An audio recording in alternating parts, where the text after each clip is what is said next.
Welcome to the Friday afternoon seminar series. It's great to see you all. It's not great to see me because I've got this kind of, Frankenstein stitches on my skull. I'm actually just fine. It's skin cancer I was dealing with in the last week, but that's why those of you in the class, I've not responded to your comments around David Rebus's talk, which I will do over the weekend. It's a huge pleasure for me today to introduce, it sounds terrible, isn't it? It's a great pleasure for me to introduce today Josh Berson. I've known Josh for a number of years now, and he's one of these really interesting characters who moves between various worlds. He moves between science studies, my own home discipline, anthropology, and art. He wrote what I think is one of the best books, or it's the best book about the relationship between computation and the body in the whole kind of Fitbit, quantified self kind of movement thing. And it's like, what do we really think is going on when we interpose computers between ourselves and our bodies? The basic premise for his book was that, actually, computers, bodies are computers too. So it's not moving from zero computation to plus computation. It's moving between different kinds of modalities of computation. And I highly recommend this book, which won the Prose Award in Language and Linguistics a few years ago. His next book, which is in the can, but we're still going to be waiting for it for a year or so, is Meat: From Human Origins to Crisis of Capitalism. He's kind of a floating signifier between Berlin, possibly the Netherlands next year, but he roves. But he roves in rich and interesting ways, and in ways which I think we can all learn a lot from.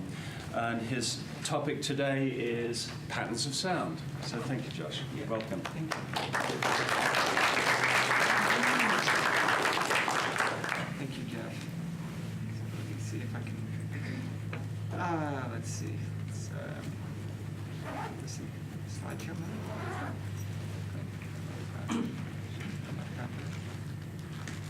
There we go. So I'll start by telling you a bit about me, and then I'll give a brief. I'll say a few things about what I'm going to speak about, and then I'll speak about it. So as Jeff had suggested, I have a very checkered CV, a checkered past, and not by design, I have to say. I mean, from my perspective, it's all been of a piece, but the long and the short of it is that. I don't really think of myself as, I don't really have a very strong disciplinary identity, which sometimes works in my favor and often works against it. But for the past few years, I've been doing this type of thing. I've been doing a couple different things. One is this Meat book, which Jeff alluded to.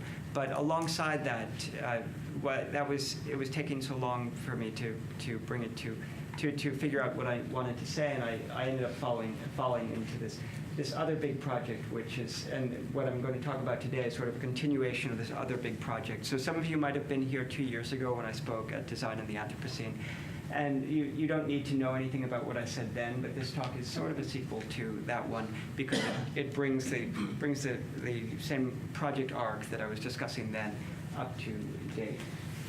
So what I'm going to talk about today is this. At the heart of it is a little experiment I tried a few months ago in Japan. So I just spent 3 months in Japan, and the excuse for going there, the first 6 weeks, I was doing a residency in Onishi, which is a small town, a town of about 5,000 people in a rural community about 100 kilometers west of Tokyo. And so it was technically an artist residency, but I was using it as an opportunity to extend a research project from the previous year in a new modality. And this is a project that grew out of a collaboration I had with a bunch of people I met originally at the Max Planck Institute for the History of Science in Berlin. So just to provide the bare bones prosopography or genealogy. When I first arrived at the Max Planck Institute in 2010, one of the other people in my department there was Suparna Chaudhuri, who at the time had a Volkswagen Stiftung grant for a project called Critical Neuroscience. And critical neuroscience, Suparna had studied neuroscience as a PhD student in London, and then sort of became interested in looking critically at how neuroscience constructs its object of inquiry.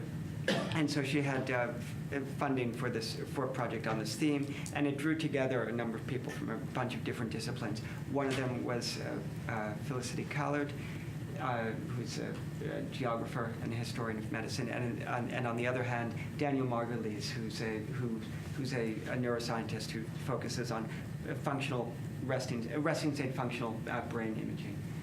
So Daniel and Felicity had been writing together for a number of years about the different ways of looking at rest. And the rest in resting state functional brain imaging. In other words, the brain when you're not. What do the patterns of coactivation of connectivity look like when you're not doing anything in particular? And rest as it's been conceived in other areas. And about 5 years ago, they applied to the Wellcome Trust for funding to. Under a new scheme, the idea behind which was to bring together large teams to do these high-risk, cross-cutting projects on the theme of rest and the future of rest. And I came in with the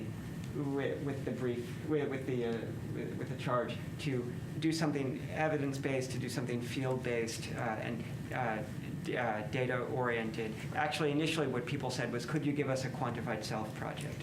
And I said, "No."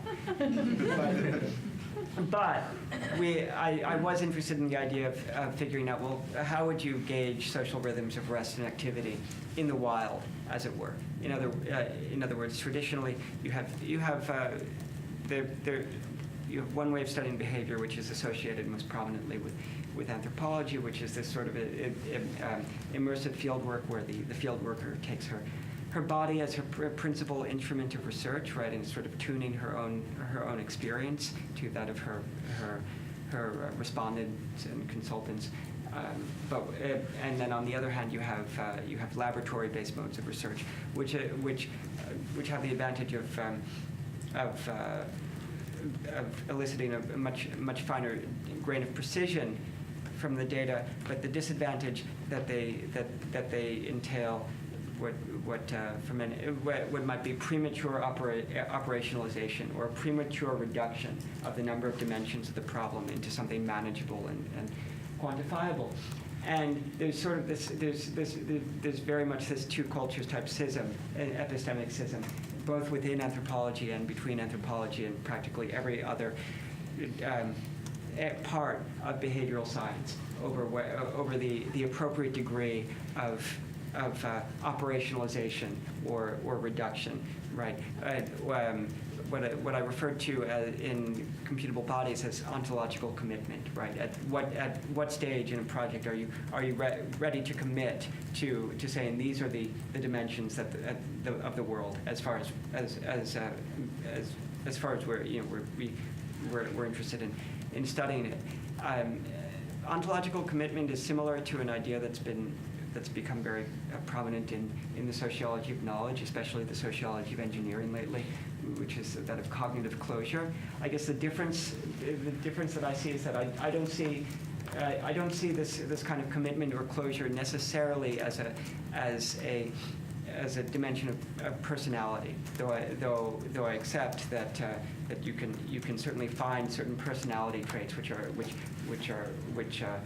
are prominent in certain disciplines, right? And a desire for cognitive closure might be associated with engineering cultures because it attracts people or because it promotes a certain worldview. But for me, it's more a question of it has to do more. This question of commitment has to do more with how much you know about a particular part of the world, right? The more you know, the richer your understanding, your day-to-day understanding of whether it's behavior or anything else, the more cautious you'll be about prematurely committing to a very narrow set of parameters or variables that you're going to look at. But as time went on, I was doing this project with, we won the grant, and I started doing this project with the design firm where we were trying to use mobile phones essentially to keep track of when in the course of the day and where they were when people were more active, more restful, etc. And whenever I would describe this at meetings or sometimes at dinner parties, I would get variations on this question.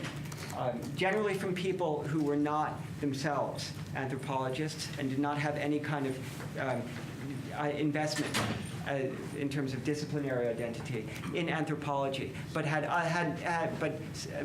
were invested in a broader array of political commitments that led them to feel affronted on behalf of what they understood anthropology to be. And so they would say, is this what anthropology has come to in 2015 or 2016 or 2017? By which they meant, they generally, when people ask me this question, usually they could not, if you'd said, well, what precisely do you mean by that? They could not have said what precisely they meant by that. But what they meant is, has it come to this that anthropology has acceded to this positivist reductionist bullshit way of understanding human behavior, which does so much violence to the irreducible, the richness and incommensurability of every community, every community in life world. And when people ask me this question, it felt like the kind of question that presupposes an answer, because no matter how you respond, you're wrong, right? By accepting the terms of the question, you've already admitted to your guilt, to your complicity in denaturing anthropology, at least as the people asking the question understand it. So I want to start off by offering a few dicta which will sort of underwrite my philosophy, the philosophy of the project I'm going to discuss. And dictum one is, different does not equal incommensurable. So incommensurable is a word I've come to have a lot of trouble with, and especially like many of you at one point worked in very roughly the anthropology of Indigenous Australia. You've almost certainly had to grapple with this term, and it's problematic in a number of ways. It's on the one hand, just taking a narrow intellectual historiographic view, it represents a really astonishing misreading of Quine's indeterminacy of translation thesis, which sort of erases the racism and the colonialism at the heart of the thought experiment out of which Quine extracts the indeterminacy of translation in the interest of recuperating something. It's never been clear to me exactly what. But so incommensurability as a concept grew out of a set of philosophical problems, a set of problems in analytic philosophy that actually that presuppose a difficulty of translating between worldviews or between languages that is ultimately kind of racist, despite the express anti-racist views of the people who have held up incommensurability as sort of an organizing principle of post-colonial anthropology. But setting all that aside, I have a problem with the idea that communities that it's okay simply to say, well, we can't possibly compare the behavior in one community to another. They're simply incommensurable. To say that they're not incommensurable is to do violence to whichever of them is contextually disadvantaged, right? It feels intellectually lazy to me, and in the same way as it feels intellectually lazy to me to say that we can't possibly try to measure anything precisely because that does violence to the irreducible richness of life. The second theme, and this is where the talk begins to make more sense in an informatics context, is compact is not the same as inexpressive. So, some of you might have seen beforehand. I do have some code with me, and I will show some code later. I didn't make it up expressly for this talk, but I thought it would be a good context in which to bring it out. But in an informatics context, I thought it would be interesting to frame some of what I've been doing in terms of this divide between the tension between compactness and expressiveness. In other words, whenever we try to represent something, right? We make choices whether you're designing a data structure or a set of parameters for representing behavior, culture. On the one hand, you would like your representations to be compact and tractable, things that you can think about juristically. On the other hand, you'd also like them to be expressive in that that you'd like them to capture a large number of degrees of freedom and fine variation in the phenomenon in question, whatever it is. And in particular, when you're talking about human behavior, this tension between compactness and expressiveness, it becomes very fraught for some of the reasons that I've alluded to already. In other words, as soon as you try to devise compact representations, you run the risk, and it's a real risk. It's not just a risk in disciplinary politics, but you run the risk of shearing off things that shearing off precisely that which makes some community marginal or deviant in the eyes of another. So and just to take that a little further, reducing dimensionality, trying to make a representation more compact, is not intrinsically violent. In fact, in some ways, as I'll get to at the end, it can be a way of it can serve a real advocatory purpose, and I'll come back to this. In other words, we shouldn't fear compact representations when we're talking about in-cultured behavior. We should just because we're dealing with human beings doesn't mean that we can try to be rigorous and comparative and both compact and expressive. And so this is all a bit abstract. So let me get now to the meat of the sort of the thematic meat of the project. So as some of you can see, I have a microtia in my right ear that's congenital. So I have some bone conduction on this side, but mainly I hear in this ear. And in this ear, in my hearing ear, my left ear, for many years I've had continuing tinnitus and recurring hyperacusis and occasional perceived pressure imbalances, positional vertigo, things like that. One of the interesting things that happens when you hear monorally is that the whole world sounds like a cocktail party. You can't extract speech from noise. Speech in noise comprehension and auditory scene analysis more generally becomes much more challenging. So I've been interested in this idea of acoustic violence or auditory violence for some time. And this is just to illustrate one aspect of that. These are histology slides of astroglial scarring from the brains of service members who were exposed to blast trauma in the course of combat.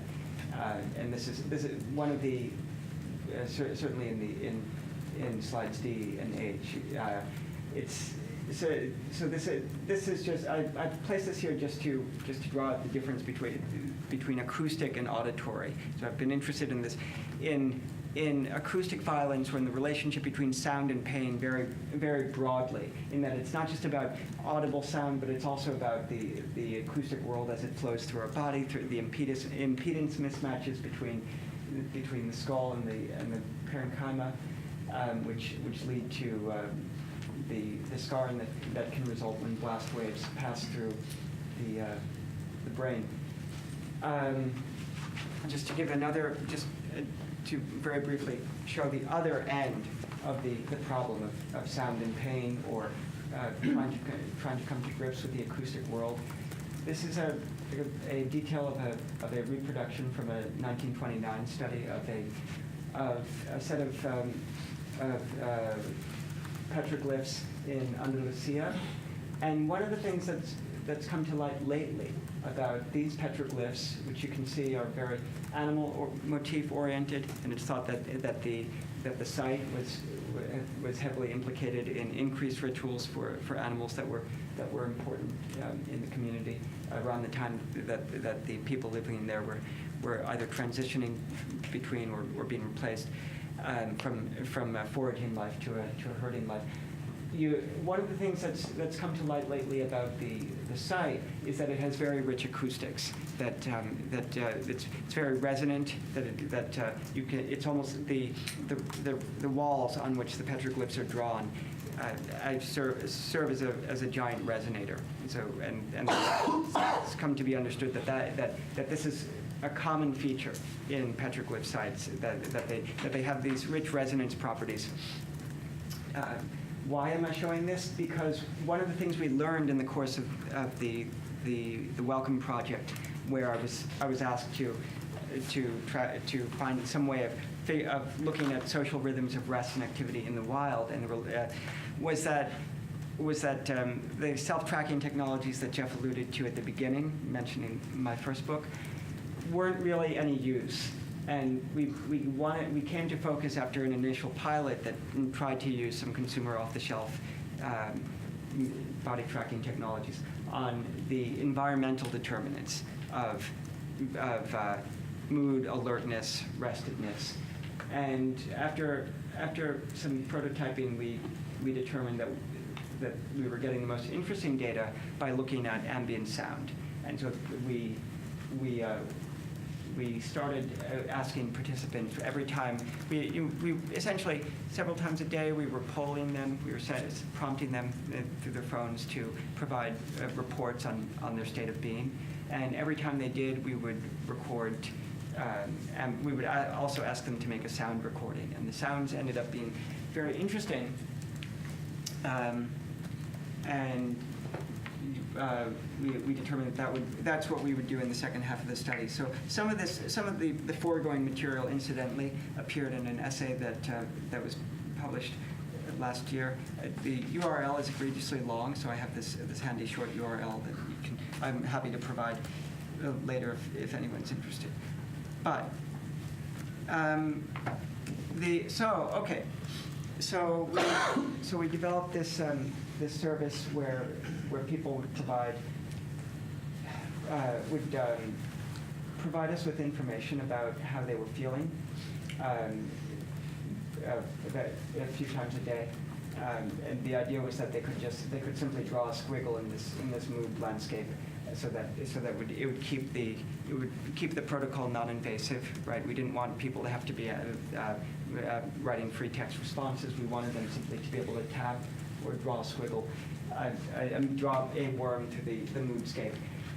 So we had two axes in this case, alertness and then affect or mood. And we were eventually able to automate the procedure. So as soon as they brought up the screen, as soon as they responded to the prompt, the handset application would turn the audio recorder on and record the background sound. So we got 5 to 10 seconds of audio extent with each recording. And I'll just pause to say that doing this, I'm sort of making it sound like like it was obvious, but there were so many problems with doing this, and some of them were again problems of a sort of a clash of epistemic cultures. On the one hand, you had the queer researchers, and on the other hand, you had the people from the design studio, and they have very different interests as far as what's important in research design, whether it's reproducibility or user engagement. Sometimes those are in conflict, whether it's rapid iterability versus getting results that you might actually be able to publish. Just trying to explain informed consent and the IRB process to my counterparts at the design studio took a lot more effort than you might imagine. I mean, usually when I talk about this thing, this kind of collaboration isn't new to the audience, and I suspect for most of you it's not at all new. But I'd be glad to dilate on this theme a bit during the Q&A. So we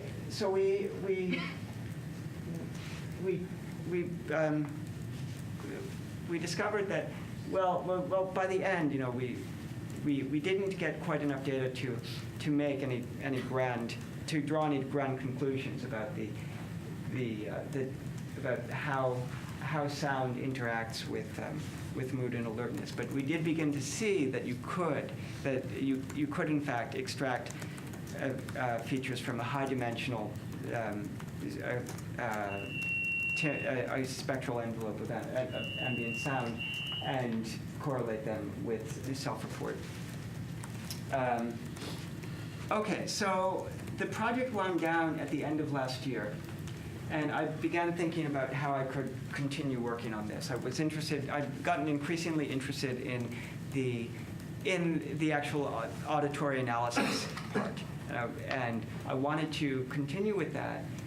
And at the same time, I was interested in this question of, well, could you in the question of method that I started with, right? In other words, how could you bring some precision to measuring the environmental determinants of behavior in the wild, right? But without losing the critical sensibility that people who heard capsule descriptions of the project assumed I'd completely. So I cast about for ways of doing that, and decided ultimately that I would try something expressive without forcing myself to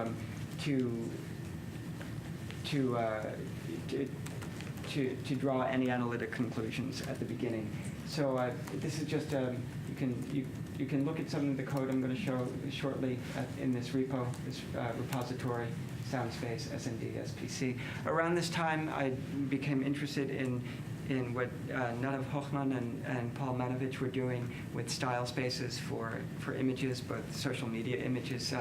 Nadav Hochman's PhD work on using principal component analysis to reduce high-dimensional visual moment analysis of Instagram images to two dimensions that you could show in plots, and similar stuff that Manovich was doing, some of it with Cal IT2. Very simple stuff, right? Like plotting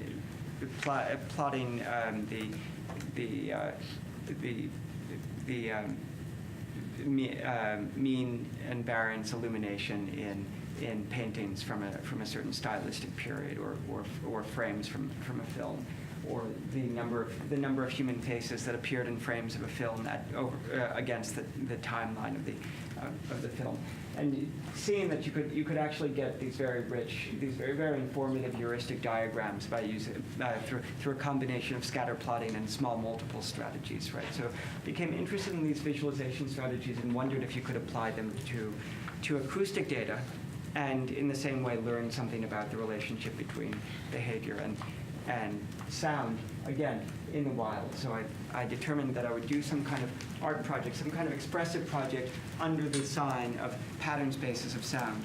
Well, how did this play out? I went to Japan in mid-August, and I was in Onishi, in Gunma-ken, about 100 kilometers west of Tokyo. And this is one of those places in Japan where in the countryside, and it's kind of emptying out, right? So here we're at an elementary school, and there may be, this is the entire elementary school in this. And this was a day when we went, and a group of us from the residency went, and there was an artist in the community who wanted to have the kids sort of trace their own bodies and then paint them in big sheets of paper. And I made recordings from this day and a number of other events like this around town. So here you can see they've drawn their bodies, and now they're filling them in with paint, and then this is sort of this is what it looked like at the end. You have all these overlapping bodies with the names filled in. Mine is there somewhere, and then I would go to events like these and make just recordings without trying to. I used a very small handheld recorder, and I wasn't trying to focus the recordings on any particular events. In fact, this one was kind of unusual in that there was so much anthropophony, so much human-generated sound. Initially, I was more interested in geophony and biophony sound, natural sounds, so-called. I was interested in particular in low-structure sound. I wanted to understand what you could learn about the behavioral implications of background sound, of sound that does not pop out at us, that does not have any auditory object structure. This ended up being a little misguided because I came to see that certainly for expressive purposes, for the purposes of producing an artwork or something that people could relate to, you need to have a certain amount of structure in the sound. If the sound is too low structure, right, it becomes too slippery. There's nothing to hold on to. So, for example, rain. I was there during first the monsoon and then the typhoon season, and heavy rain. It just sounds like white noise. It's very difficult to get something interesting out of that. So what I decided I would do after I'd made the field recordings is first I wanted to analyze them, perform an auditory analysis. So I shingled them. I sliced the recordings up into very small overlapping segments. I tried a number of different parameters and eventually settled on working with segments of 500 milliseconds, shingled at 100 millisecond intervals, and then later 250 second intervals. So they overlapped either, five shingles included parts of the same audio, or at least two did.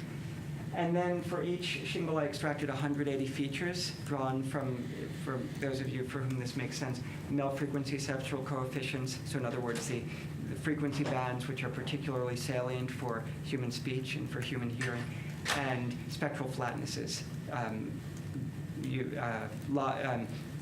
Frequency band limited spectral flatnesses. So in other words, the degree to which a sound is noisy or atonal. And then I tried all different kinds of techniques of reducing the dimensionality of these high dimensional spaces, and then resequencing these shingles on the basis of their measures in the synthetic space, and concatenating the resequenced shingles to produce a new artwork with a new composition, with the idea in mind that the new composition would show some determinate change in the timbral quality of the sound over time, and that this would promote a kind of slow listening or deep listening experience in visitors to an installation. It ended up actually, to my surprise, kind of working. At the end of the 6 weeks, we did an exhibition, and I installed it in a dark room, and people were able to come and listen. And and a surprising number of people felt that they got something out of it. Whether it had any analytic value in terms of allowing you to relate these high-dimensional features of sound, right? Things other than simple sound pressure, sound pressure or loudness or pitch. You know, the relating the timbral aspects of sound to qualities of two subjective states of being, qualities of experience, qualities of inhabitants of a space. I'm less certain, and I'll show you why in a bit. But there were certainly problems, and these are problems that obtain any time you try to bring compactness to highly expressive data. So here, I don't know if you can even see. Yeah, it's a bit. There's actually a lot of little rows up top here, but they're just too light to see. So here's I know it looks like a DNA fingerprint, but it's actually more like a spectrogram, except instead of frequency bands, these are actually dimensioned. Each band is, instead of being a frequency band, it's actually one dimension of the spectral envelope as I analyzed it. So it turned out that it was remarkably difficult to get a lot of differentiation of a lot of dynamic range in the analysis. You just didn't see the kind of variation, the kind of peaks and troughs associated with different acoustic events that you would like to see. And most of I want to point out that most of the use of auditory analysis, of auditory feature analysis in behavioral settings has been applied to very highly structured sound. You know, there's been a lot of work on extracting high-dimensional feature spaces and then transforming them or reducing them for the purpose of developing automated instrument recognition, right? So that to recognize, to automate the process of recognizing the timbre of a clarinet as opposed to a voice. But there's been very little work on applying the same style of analysis to low structure ambient sound, let alone to correlating it with subjective measures of behavior or experience. And it turns out that when you work with low structure sound, it's not so clear what kind of feature set, what kind of feature set in the original space, right? Whether it's what kind of auditory features would be most useful, right, to include in your initial feature set, or how to reduce them. So I don't want to make this too technical, but the question of how to reduce them, of how to extract something more compact and possibly more helpful from this messy 180-degree initial feature set, something that would allow us to draw out clear correlations between how people felt and what something sounded like. Turned out to be maybe it shouldn't have been surprising, but surprisingly difficult. And initially, I had hopes that there's been a lot of work in this space. Certainly, a lot of people. I'm sure a lot of people in this school, if not in this department, have worked on this problem. The question of how do you reduce the dimensionality of very high dimensional data sets, right, into something that can either be dealt with more tractably or, in particular, can be visualized in ways that are meaningful to people, right? So, and there are all kinds of trade-offs. On the one hand, you have some techniques, certainly techniques that have become popular lately, such as T-weighted stochastic stochastic node embedding, that TSNE, that give up the idea of establishing a rigorous distance metric over the entire feature space entirely, completely, in the interest of getting something that can be visualized nicely, that shows some kind of local neighbor relationship at the expense of any kind of global distance metric. On the other hand, you have old standby techniques such as principal component analysis, which are out of favor today because they don't allow you to account for the non-linearities in the high-dimensional space, but turns out are a better fit, for reasons I'd be glad to talk about in the Q&A, for a lot of naturally occurring data sets.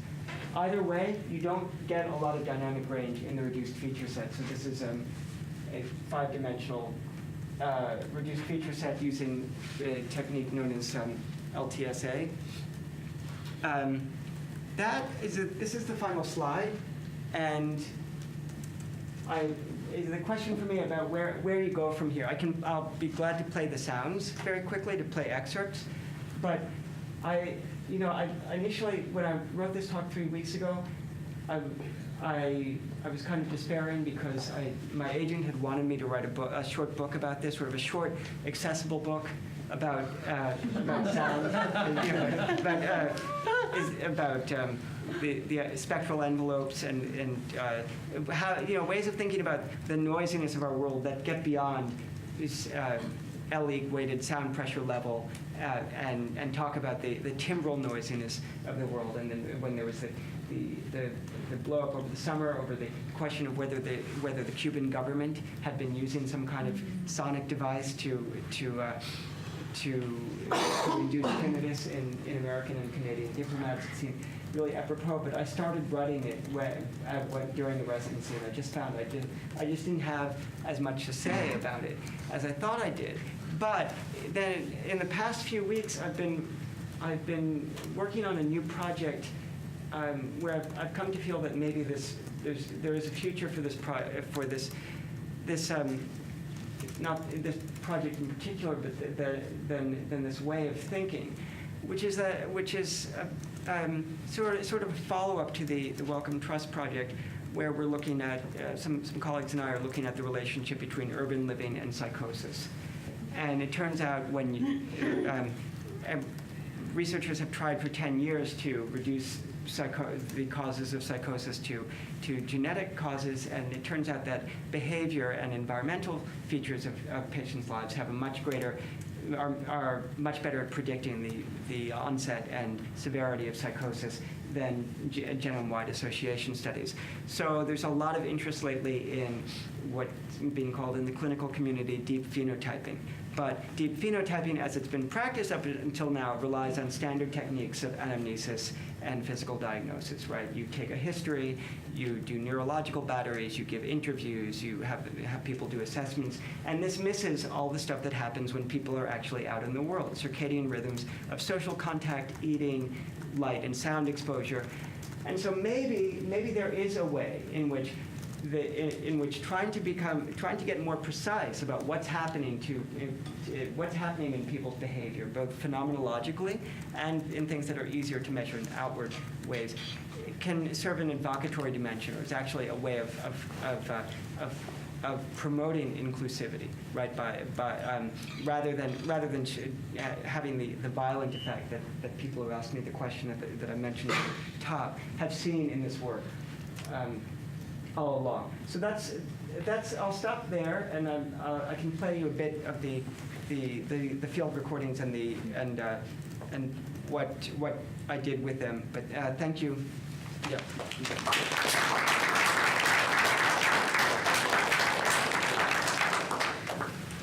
Yeah. So just to give you a flavor of it here. Here's from the school. So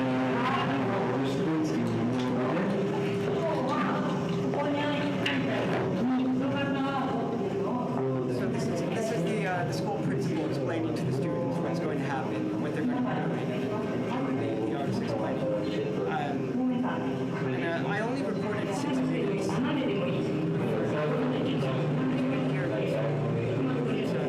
A lot of voices. It came to reminded me,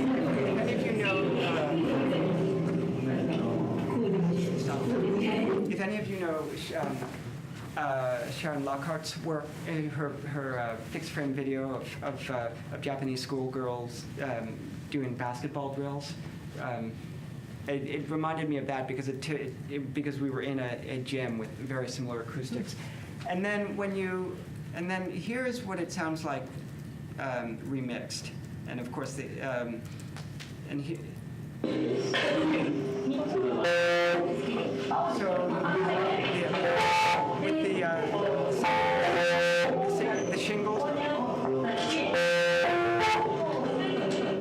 shingles were 500 milliseconds long, which is just long enough to allow for auditory object perception. So you can, but then of course they're concatenated rather than re-imbricated. So the piece ends up being twice as long when you space the shingles at 250-second intervals, and the distortion and the ringing that you heard there is because over the course of at one point in the 6 minutes that I recorded, I didn't anticipate this. I didn't know it would happen, but there was some kind of bell, some kind of 3 p.m. Bell rang, and so it threw off my levels, right? Like I'd taken levels, not knowing that was going to happen, and so the mic ended up clipping there. But what was interesting is that those did not, even though those were very highly tonal, and the rest of the recording is a lot of spectral flatness.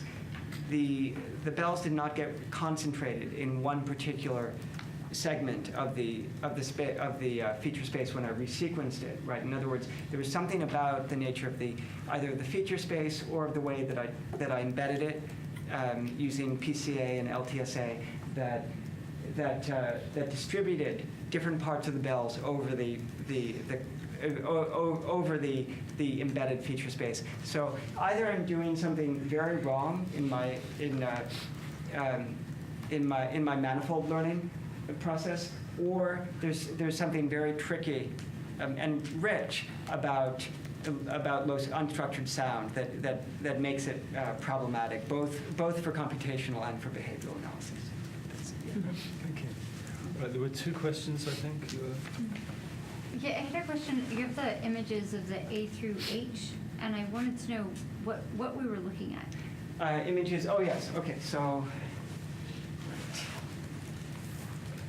yeah. So this. Let's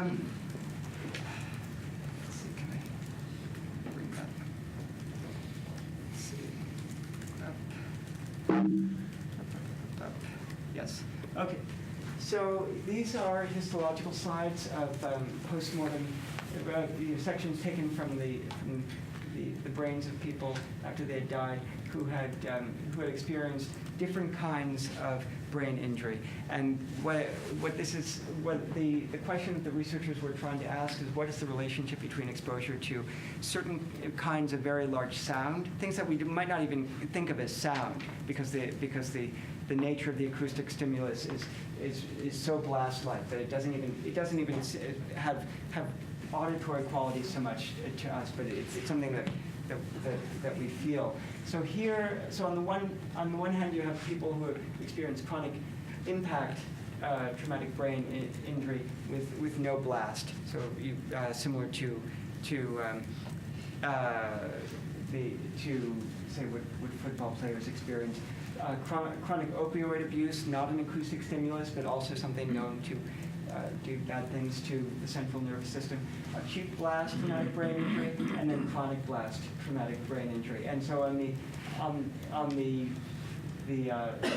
those latter two columns, you can see the staining shows what's called astroglial scarring, which is scarring in a part of the glial matter, part of the white matter, which has been associated with the particular kinds of post-traumatic stress that a lot of veterans who have had blast exposure show. And so this is for me, this sort of it exemplifies one edge case, if you will, in the analysis of the relationship between sound and behavior, or more particularly sound and pick. Yeah. So this is a longer question in the sense that Please. it's also about your book, and I'm only asking this because you started out by pondering on anthropology and Yes. saying something about incommensurability and difference, and so I'm guessing that while you were doing this talk and this project, you said something about people having a problem with you seemingly scuttling away from the politics of it, Yes. or the critical claims of it, and so I'm circling back to those and asking, were you thinking about the representational issues with doing this project? Like, because I felt like you started out by saying that you're going to argue that representation doesn't necessarily cause some kinds of violence, and somehow I felt like if I went along with just the process of it, I was missing the part where there are difficulties with doing a project like this, but then Yes. But then if you situate this within the cultural, geographical, et cetera, context of it, then how do you reconcile this with them? So I thank you. I did not. I certainly didn't mean to suggest that there are no that representation never occasions any kind of violence or injustice or misrepresentation of the people being represented.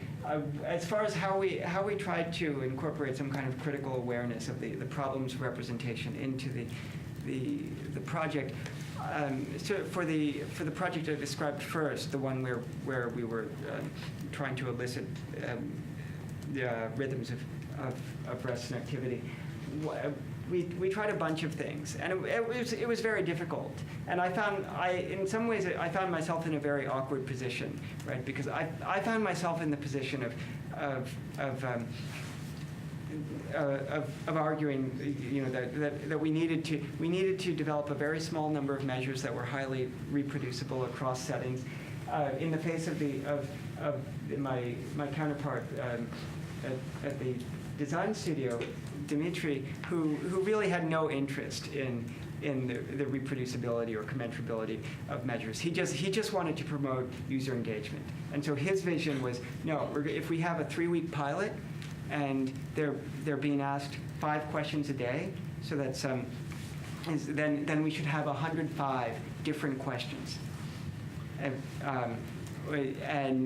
right, they should get a new question every time we prompt them, because otherwise they won't stay engaged, right? Otherwise it becomes really boring. Even if you're dealing, as we were in the first pilot, with 20-year-old students from the HKU, the Hochschule für Kunst Utrecht, the University of the Arts in Utrecht. These are students who have no problem being on their phones 24/7, right? And yet, and we were only, and the prompt, as we said, I put a premium on designing the prompt so that it would only take 3 seconds to respond. Even so, it got very obtrusive very quickly, and at the same time,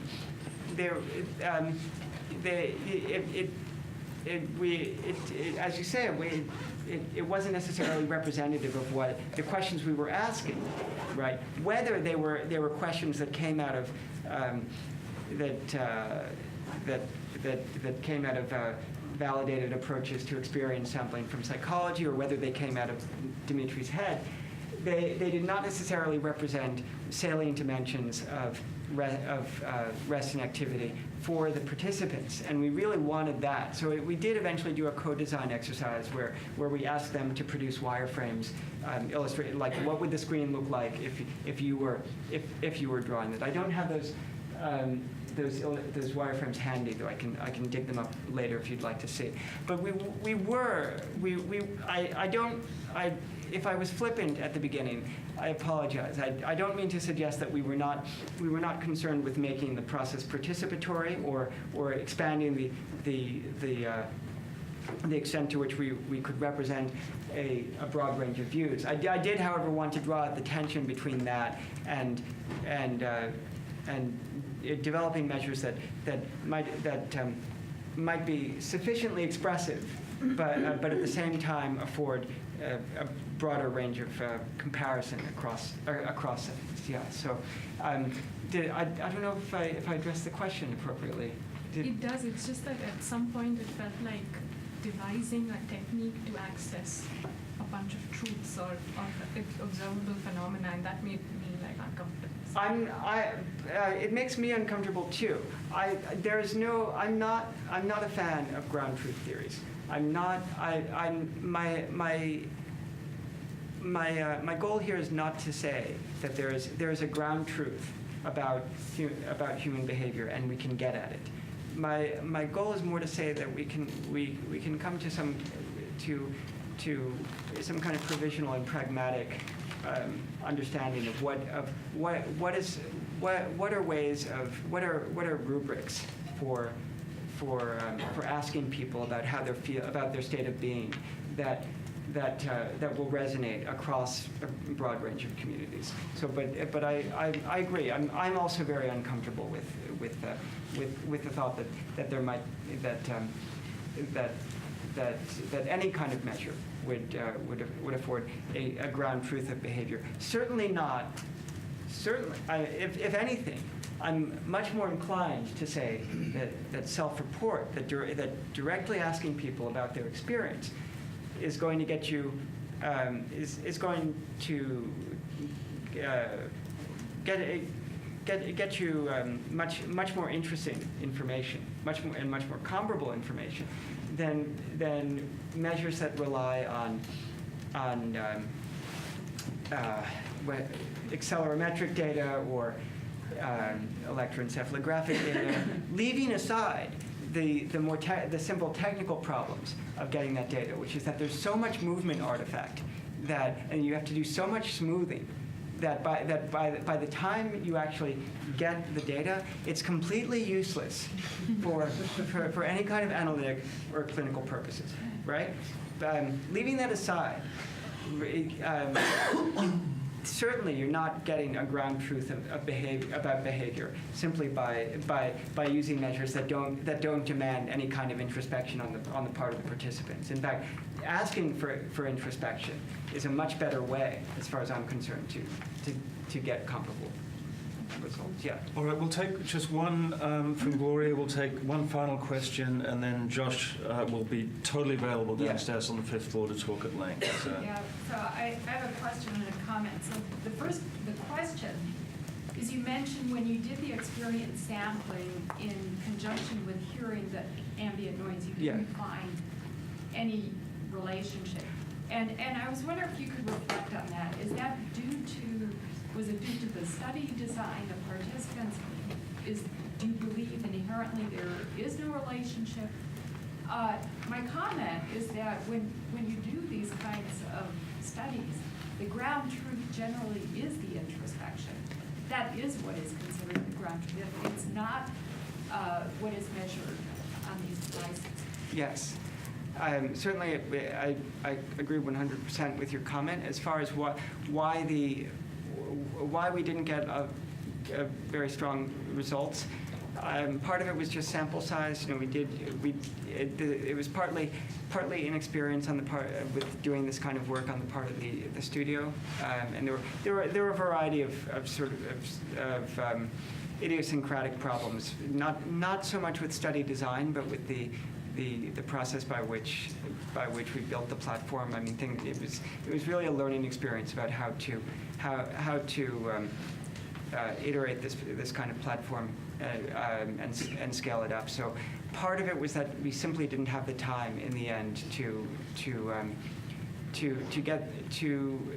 get enough samples to make interesting inferences. Part of it was also that, as I said later, that it's even though if you load all the sounds into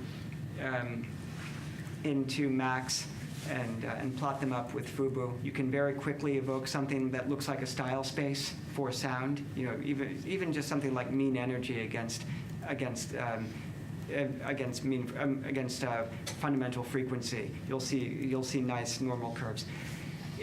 even though you can do that very quickly, it's still not, with very basic auditory features, it's not clear which features you should be looking at when you're trying to figure out what the relationship is between features of the sound and features of experience, apart from the things that are more typically studied, like sound pressure level, like basic loudness.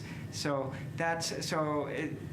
there's a more fundamental problem of testing a lot of different approaches to breaking down the sound. Yeah.